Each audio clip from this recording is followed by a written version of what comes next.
Hi viewers, మీరు ఈ video చూస్తున్నారు కనుక కింద మన ఛానల్ నేమ్ పక్కన సబ్స్క్రైబ్ అనే బటన్ వస్తుంది. దయచేసి దాన్ని ప్రెస్ చేయండి. ఇప్పుడు ఒక గంట సింబల్ వస్తుంది, దాన్ని ప్రెస్ చేసి ఆల్ అనే నోటిఫికేషన్ సెలెక్ట్ చేస్తే ఫ్యూచర్లో నేను చేసే వీడియోస్ అన్నీ మీకు నోటిఫికేషన్ రూపంలో వస్తాయి. Thank you everyone, welcome back to my channel. ఇది మార్చ్ 2024 బీకన్. ఈ బీకన్ ప్రాసెస్ అప్సెట్స్ ఎలా వస్తాయి, ప్రాసెస్ అప్సెట్స్ వచ్చినప్పుడు మళ్ళీ ఏ విధంగా మనం స్టార్ట్ చేయాలనే ఇంపార్టెన్స్ గురించి చెప్పే బీకన్. ఏదైనా ప్రాసెస్ సడన్గా ఎరాటిక్గా బిహేవ్ చేసి షట్ డౌన్ అయిపోయిందంటే మేబీ ఇన్స్ట్రుమెంట్ ఫెయిల్యూర్ కావచ్చు, ఇన్స్ట్రుమెంటేషన్ ఫెయిల్యూర్ వల్ల షట్ డౌన్ అయ్యి ఉండొచ్చు. బట్ నిజంగా అది ఎందుకు అయింది అనేది మనం ఐడెంటిఫై చేయాలి.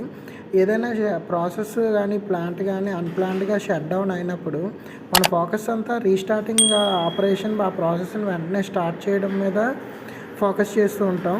అండ్ ఏదైనా ఎక్విప్మెంట్ అలారం ఇస్తుందంటే లాస్ట్ టైం దాన్ని ఏం చేస్తే స్టార్ట్ అయిపోయిందో చూసుకొని అలాగే చేసేస్తుంటాం. కానీ అలా చేయకూడదు. యాక్చువల్గా ఆ ప్రాసెస్ ఎందుకు అలా అయిందనేది ఐడెంటిఫై చేయాలి. నార్మల్ ఆపరేషన్లో నార్మల్గా ఉండొచ్చు, బట్ షట్ డౌన్ తర్వాత స్టార్టప్ చేసేటప్పుడు ప్రొసీజర్స్ డిఫరెంట్గా ఉంటాయి. స్టార్టప్ టైంలో మనకు ఎక్స్ట్రా మ్యాన్ పవర్ కూడా సపోర్ట్ చేసి ఉండొచ్చు. అండ్ ఫీల్డ్ ఆపరేటర్కి ఎందుకు షట్ డౌన్ అయింది, ఎలా షట్ డౌన్ అయింది, డిఫరెంట్ క్వశ్చన్లు కూడా ఎక్కువ వస్తుండొచ్చు.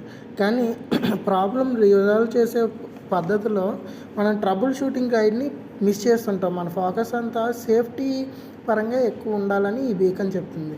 ఇందులో మనకు తెలిసిన విషయాలు ఏంటంటే చాలా ప్రాసెస్కి ట్రబుల్ షూటింగ్ గైడ్ అనేది ఉంటుంది. అండ్ ట్రబుల్ షూటింగ్ ఇన్స్ట్రక్షన్స్ ఏ విధంగా డిజైన్ చేస్తారంటే సేఫ్గా ప్రాసెస్ని మళ్ళీ రీస్టార్ట్ చేయడానికి అండ్ అప్సెట్ని అడ్రస్ చేయడానికి ఉంటాయి. Emergency shut down procedure and normal shut down procedures రెండు డిఫరెంట్గా ఉంటాయి ఏదైనా ప్రాసెస్కి, ఇంపార్టెంట్ ప్రాసెస్ అయితే.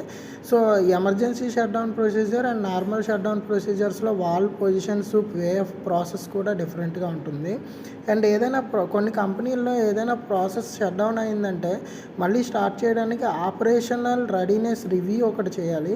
ఇది పిఎస్ఎస్ఆర్ కంటే కొంచెం బ్రాడ్గా ఉంటుంది.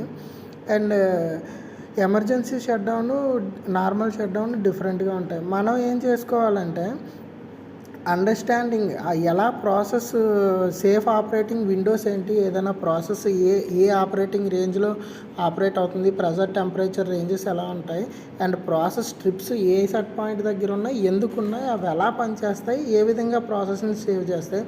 ఒకవేళ మనం ట్రిప్ అయినా కానీ ఏదైనా ఎక్విప్మెంట్ వాళ్ళ ప్లాన్ ట్రిప్ అయినా కానీ ఆ ట్రిప్ అయిన రీజన్కి ప్రాపర్గా అటెండ్ అయిన తర్వాత స్టార్ట్ చేయడం అనేది better situation.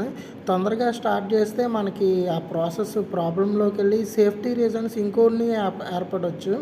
And operation readiness check list మనం ఒకటి మెయింటైన్ చేస్తూ ఆ చెక్ లిస్ట్లో ఉన్న అన్ని పాయింట్స్ టిక్ చేసి తర్వాత స్టార్టప్ చేయడం అనేది బెస్ట్ ప్రొసీజర్. ఫైనల్గా ఇది ఏం చేస్తుందంటే process upsets are the time to slow down and think. ఎంతసేపు గాబరా పడి స్టార్ట్ చేసేయాలి అని స్టార్ట్ చేసేసి కొత్త ప్రాబ్లమ్స్ తెచ్చుకోకుండా ప్రాబ్లమ్ని అటెండ్ అయ్యి సేఫ్గా స్టార్ట్ చేయడం అనేది ఈ బీకన్. Thank you.